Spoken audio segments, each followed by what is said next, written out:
நமது சேனலுக்கு நீங்க புதுசா இருந்தீங்கன்னா சப்ஸ்கிரைப் பண்ணிடுங்க.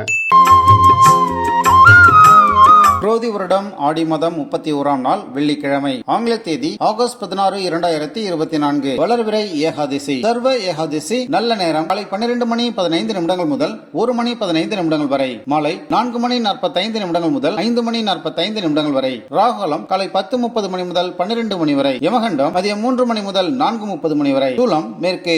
பரிகாரம் வெள்ளம். மேஷம். எதிர்காலம் குறித்த ஆழ்ந்த சிந்தனைகள் காணப்படுகிறது. புது நபர்களின் நட்பால் உற்சாகம் ஏற்படும். கணவன் மனைவிக்கிடையே நல்ல புரிதல்கள் இருக்கும். உத்தியோகத்தில் பணிசுமை கூடும். வாழ்க்கை துணை உறவினர்களின் வருகையால் அதிகப்படியான செலவுகள் ஏற்படக்கூடும். போதுமான பணம் இருப்பதால் சமாளித்து விடுவீர்கள். நேரத்திற்கு சாப்பிட முடியாதபடி ஏதேனும் வேலைகள் இருந்தபடியே இருக்கும். மற்றவர்களோடு மனஸ்தாபம் ஏற்படக்கூடும் என்பதால் பேசும்பொழுது கவனமாக இருங்கள். வியாபாரத்தில் பணியாளர்களால் வீண் செலவுகள் ஏற்பட வாய்ப்புள்ளது. சிவ வழிபாடு சிரமங்களை குறைக்கும். தாய்மாமன் வழியில் எதிர்பார்த்த உதவிகளை பெறுவீர்கள். புதிய முயற்சிகளை தவிர்ப்பது நல்லது.